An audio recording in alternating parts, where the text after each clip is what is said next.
automatique. আর পুলিশের কোনো নিয়ন্ত্রণে নেই। আজ আমরা বিপজ্জনক এক শহরে এসে পৌঁছেছি, হাইতির রাজধানী port of Prince.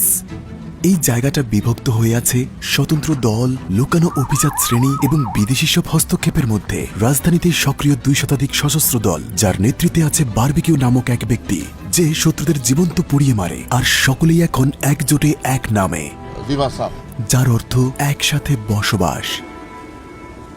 Port of Prince. আজ আমরা যাচ্ছি সহিংসতা থেকে পালানো মানুষদের শিবিরে, দেখব ধ্বংসস্তূপের জীবন, তারপর মুখোমুখি হব প্রতিরোধ বাহিনীর। তারা প্রতিরোধের জন্য একটি দল গঠন করার সিদ্ধান্ত নিয়েছে। এরাই প্রতিরোধী শক্তি? হ্যাঁ, এরাই। বেসামরিক নাগরিক অস্ত্র তুলে নিয়েছে। আমাদের আত্মরক্ষার জন্য এগিয়ে আসতে হয়েছিল। শেষে আমাদের দেখা হবে এক গ্যাং নেতার সঙ্গে। এই যে দৃশ্যগুলো বলছে ভেঙে পড়া এক দেশের গল্প, যেখানে মানুষ টিকে থাকার লড়াইয়ে ব্যস্ত। এটা আমাদের বাড়ি। যাওয়া যাক।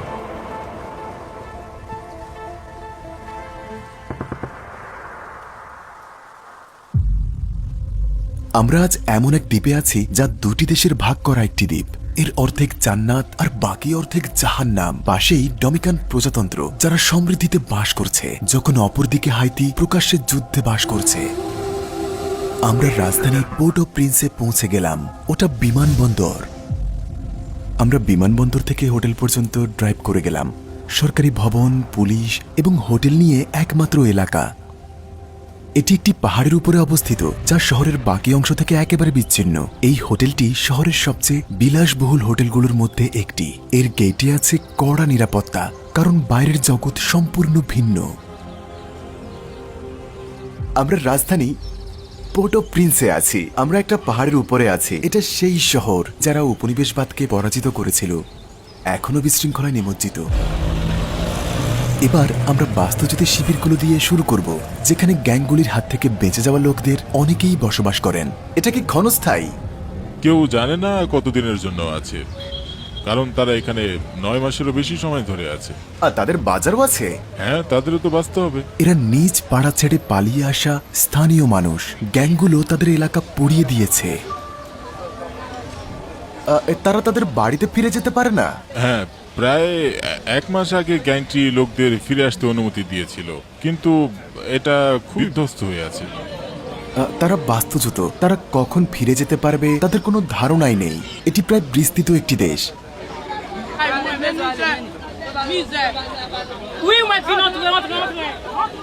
এখানে 6 জন মানুষ থাকে। বৃষ্টি হলে পানি চুইয়ে পড়ে। এখানে বাস্তুচ্যুত মানুষরা এভাবেই বাস করে, যেমনটি অন্যান্য অনেক জাতির ক্ষেত্রেও ঘটে। তো কে দায়ী? তারা বলে সরকার। প্রায় 250,000 মানুষ বাস্তুচ্যুত। 5 লক্ষ? হ্যাঁ, প্রায় 5 লাখ সারা দেশে।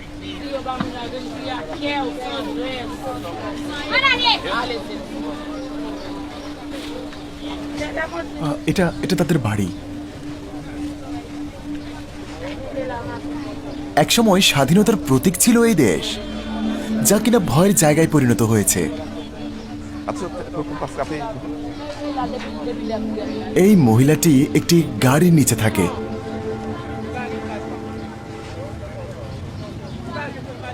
হ্যাঁ, সে আগে পোর্ট অফ প্রিন্স শহরের কেন্দ্রেই থাকতো। তারপর গ্যাংগুলি পুরো পাড়াটি দখল করে নেয়। দেখুন, খোলা নর্দমা। তাদের জীবন স্বাভাবিক নয়।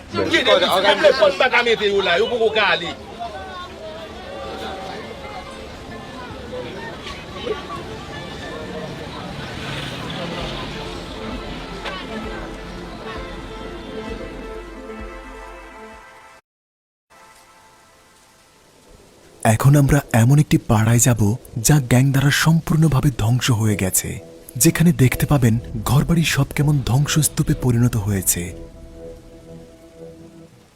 সম্পূর্ণরূপে পরিত্যক্ত একটা পাড়া। এর সমস্ত বাসিন্দাই চলে গেছে। দেখুন, এটা একটা যুদ্ধক্ষেত্র ছিল।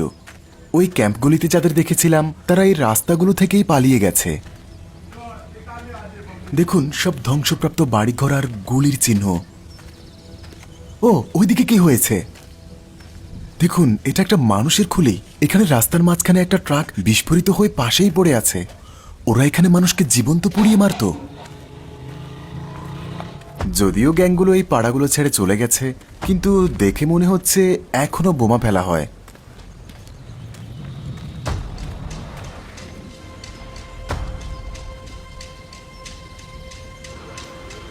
এই গ্যাংগুলো এখন বন্দরের উপর সম্পূর্ণ নিয়ন্ত্রণ নিয়ে সেখানেই অবস্থান করছে। ভিডিওর শেষে আমরা সেখানেই যাব, সাথেই থাকুন। এটি একটি পরিত্যক্ত স্কুল।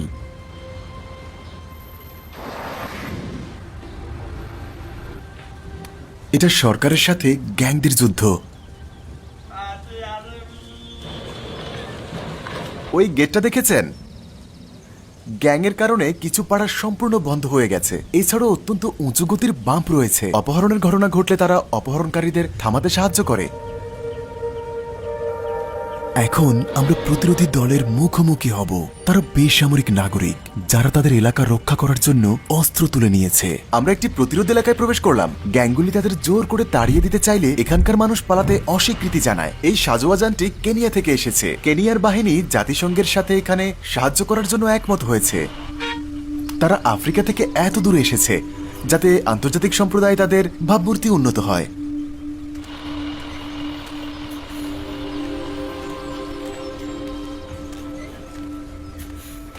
এখানকার সমস্ত সম্প্রদায় এই গ্যাং দ্বারা নিয়ন্ত্রিত। এটি এমন একটি শহর যা বিভিন্ন দলে বিভক্ত। সীমান্তে যেমন দেশ বিভক্ত হয়, তেমনি এই শহরও। আর তারা যখন এখানে Okay. আক্রমণ করে তখন তারা অনেক মানুষকে হত্যা করে, ধর্ষণ করে, শিশুদের মারে। কিন্তু এই ছেলেরা বেসামরিক, তাদের নিজস্ব সম্প্রদায়ের মানুষ। তারা প্রতিরোধের জন্য একটি দল গঠন করার সিদ্ধান্ত নিয়েছে। তারা তাদের ঘরের জন্য লড়াই করছে। হ্যাঁ, আমরা এখন প্রতিরোধী দলের সাথে আছি, আর আমি তাদের ইউনিফর্মও পরেছি। এটা পরে কোনো গ্যাং নিয়ন্ত্রিত এলাকায় গেলে তারা আমাকে মেরেই ফেলবে, কারণ এটি প্রতিরোধী দলের ইউনিফর্ম। তাদের বলা হয় স্বেচ্ছাসেবী প্রতিরক্ষাকারী। সাধারণ মানুষ, মেকানিক, কৃষক, পিতা, যারা নিজেদের ঘর বাড়ি নিজেরাই রক্ষা করার সিদ্ধান্ত নিয়েছে। প্রতিরোধী, আমি একজন প্রতিরোধী। তো প্রতিদিন আপনারা নিয়ন্ত্রিত এলাকা চেক করতে যান? হ্যাঁ, প্রতিদিন প্রতি রাতে। তো গ্যাং কি এখানে আসে নাকি আসে না? না না না না আসে না, না, কখনোই কখনোই না। না। তিনি বলছেন কেউই এখানে আক্রমণ করতে পারবে না।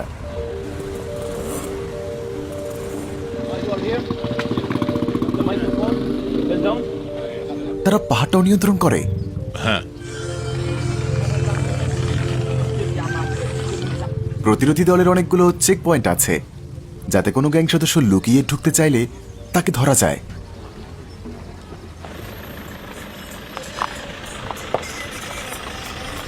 এখন আমরা তাদের একটি চেক পয়েন্ট দেখতে যাব। চলুন যাই।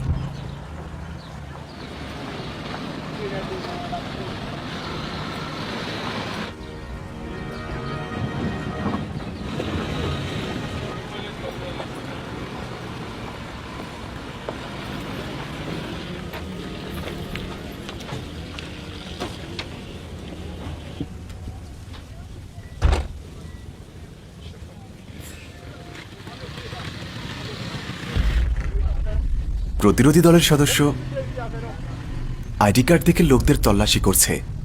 তারা বেসামরিক লোক, কিন্তু তারা এলাকাটি নিয়ন্ত্রণ করে।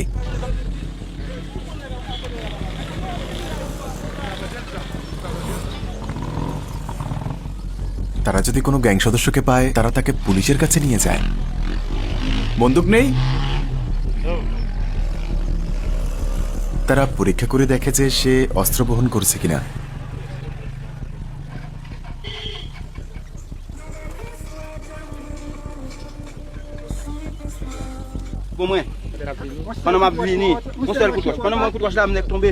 তো তারা একজন লোককে থামিয়ে দিল, যার মুখে রক্ত লেগেছিল। সে জানালো আগে যখন সে রাস্তা দিয়ে যাচ্ছিল তখন গ্যাং তাকে মারধর করেছিল।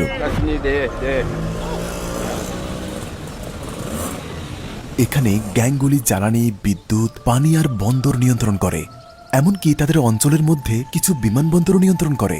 জানতে চান হাইতি কিভাবে এই পর্যায়ে এসে পৌঁছেছে? চলুন ফিরে দেখা যাক। স্বাধীনতার আগে হাইতি সেন্ট ডোমিঙ্গো নামে পরিচিত ছিল। তার সময় সবচেয়ে বেশি ধনী ফরাসি উপনিবেশ। চিনি এবং কফিতে এর সমৃদ্ধি লক্ষ লক্ষ আফ্রিকানদের দাসত্বের উপর নির্মিত হয়েছিল। 1804 সালে এক রক্তাক্ত বিপ্লবের পর একটি আধুনিক ইতিহাসের প্রথম স্বাধীন কৃষ্ণাঙ্গ জাতিতে পরিণত হয়, কিন্তু ফ্রান্স তাদের ক্ষমা করেনি। 1825 সালে এটি একটি নৌবহর পাঠায় এবং তথাকথিত স্বাধীনতা ঋণ আরোপ করে। ফরাসি দাস মালিকদের ক্ষতিপূরণ দিতে হাইতিকে বাধ্য করা হয়। এই ঋণ 120 বছরেরও বেশি সময় ধরে অর্থনীতিকে শ্বাসরোধ করে রেখেছিল। 1915 সালে মার্কিন যুক্তরাষ্ট্র স্থিতিশীলতা পুনরুদ্ধারের অজুহাতে আক্রমণ করে, ব্যাংকগুলোকে নিয়ন্ত্রণ করে আর সোনা জব্দ করে এবং একটি দুর্নীতিগ্রস্ত ব্যবস্থা রেখে যায়। 2010 সালে এক ভয়াবহ ভূমিকম্পে রাজধানী ধ্বংস হয়ে যায়। 2 লক্ষেরও বেশি মানুষের মৃত্যু আবারও বিশৃঙ্খলাকে পুনরুজ্জীবিত করে। অনুপস্থিত রাষ্ট্রের শূন্যস্থান পূরণ করে গ্যাংগুলোর জন্ম হয়েছিল। 2011 সালে রাষ্ট্রপতিকে হত্যা করা হয়, সরকার ভেঙে পড়ে, পুলিশ নিয়ন্ত্রণ হারিয়ে ফেলে এবং জনগণ একা হয়ে পড়ে।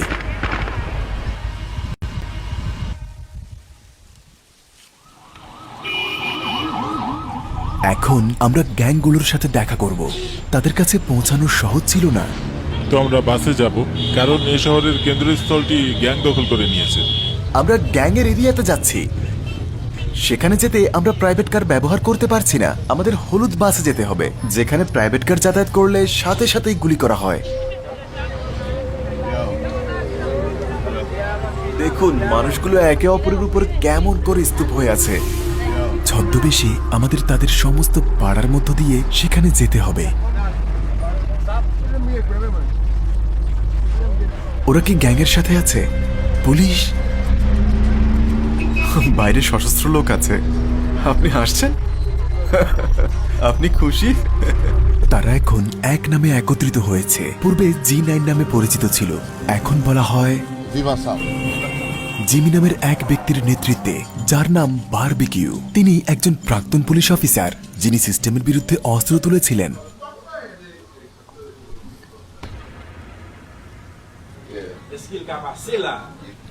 আপনার সাথে যেতে পারি? পেছনে নিরাপদ? হ্যাঁ, সে একজন গ্যাং লিডার। চলুন যাই।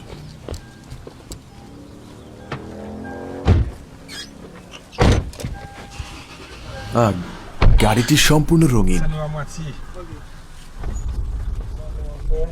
সে গ্যাং লিডারদের একজন।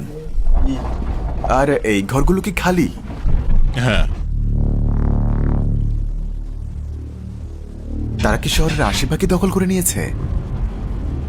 এর 95%। সে কি বারবিকিউর কমান্ডে একজন নেতা? বারবিকিউ তার নিজের অঞ্চলের একজন নেতা। তারা ভিভানসানম জোটের অংশ। ভিভানসানমের ছত্রছায়ার নিচে বেশ কয়েকজন নেতা আছে।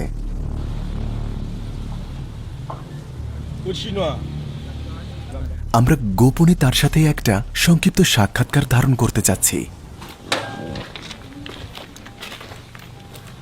সে তার মুখ কেন লুকাচ্ছে না?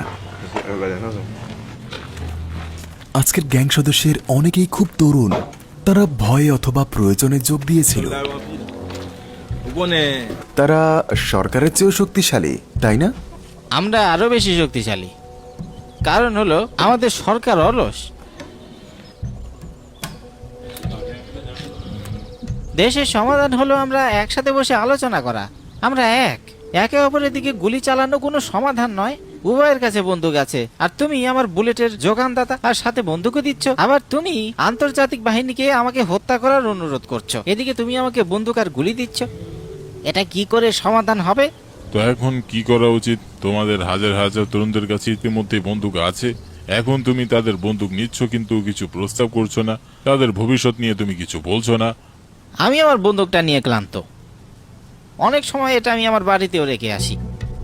তো আমি যা বুঝি, একদিন যদি ন্যায় বিচার হয়, আমি যা করেছি তার মূল্য দিতে হবে। কিন্তু ওই ছোট বাচ্চাদের কি হবে? তো তাদের বয়স কত হবে? 14? যদি আমি ভুল না করি তাহলে হয়তো 14 কিংবা 15। দুর্নীতিগ্রস্ত পুলিশরা তাকে এটা বিক্রি করেছে। পুলিশ সদস্যরা অভাবী বলেই দুর্নীতিগ্রস্ত হয়ে পড়ে। মাঝে মাঝে আপনি শুনবেন যে পুলিশি অভিযান চলছে, আর এটা আসলে একটা প্যাকেজ ড্রপ করার অজুহাত মাত্র। মানে পুলিশরাই তাদের কাছে বন্দুক বিক্রি করে? হ্যাঁ। মনে হচ্ছে এর কোনো সমাধানই নেই, সবই একটি চক্র। সে বলল এই গুলির একটি বাক্স, যার মূল্য প্রায় 2,500 মার্কিন ডলার। 1 বছর আগে এখানে আসা কেনিয়ার সেনাবাহিনীর দিকে তাকান, কোনো ফলাফল নেই। জরুরি কিছু নাকি? আর দেখছো না আমরা ব্যস্ত আছি। এই গ্যাংগুলি অনেক অপরাধ করেছে, অনেক খারাপ কাজ করেছে। তো তারা সবকিছুই স্বীকার করে, যেমন লাশ পোড়ানো, অপহরণ, খুন। কিন্তু এখন তারাও ক্লান্ত। হ্যাঁ, মানে রাজনীতিবিদরা দীর্ঘদিন ধরে তাদের ব্যবহার করে আসছে আর তাদেরকে একে অপরের বিরুদ্ধে কাজে লাগাচ্ছে। সে আমার সেকোটের ভিডিওটা দেখেছে। এটা নিয়ে তার কি মত? হ্যাঁ, বিষয়টা হলো এল সালভাদরে যেমনটা দেখতে পাচ্ছেন, এটি একটি কার্যকর সরকার। তো সরকার তারা যা করছে, সে বলল গ্যাংদের মারধর করে বন্দি করা ভালো। হ্যাঁ, সে বলেছে যে অন্তত তারা একটি উন্নত শক্তি তৈরি করছে আর তাদের গ্রেফতার করছে। সে বলছে রাষ্ট্রপতি নায়েব বুকেলে যা করেছে তাও ভালো। হ্যাঁ কিন্তু সে তো গ্যাং মেম্বার। হ্যাঁ, না মানে হ্যাঁ, এখানে সরকার তা করে না, কারণ এই গ্যাংগুলোতে তাদের স্বার্থ আছে। সরকার কি চায় গ্যাংগুলো টিকে থাকুক? হ্যাঁ। তো এখন কি ওরা আমাকে খুঁজে বের করবে? সে বুঝতে পেরেছে।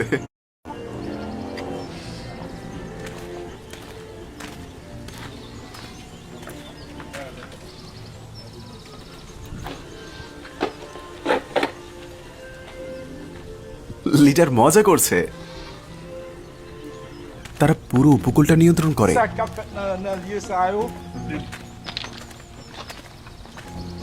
যদি পুলিশ আমাকে তার সাথে দেখে তাহলে ওরা আমাকে খুঁজবে।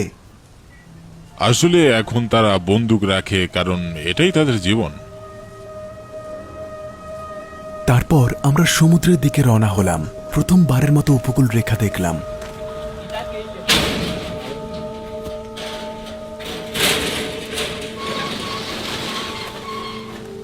এই সমুদ্র তীরবর্তী ভিলা তাদের নিয়ন্ত্রণে আছে। এটা এখন তাদের স্বাধীনতা।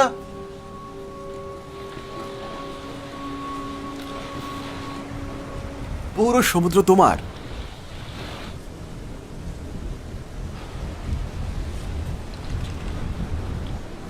আমরা স্বাধীনতার গর্বিত কৃষ্ণাঙ্গ বংশধর। আমরা এটা কখনোই ভুলতে পারবো না। আমরাই প্রথম মানুষ যারা বিশ্বকে দেখিয়েছিলাম স্বাধীনতার প্রকৃত অর্থ কি। বেঁচে গেল, বাঁচলাম আলহামদুলিল্লাহ। আমরা বেরিয়ে এসেছি, বেরিয়েছি। আমরা বেরিয়েছি।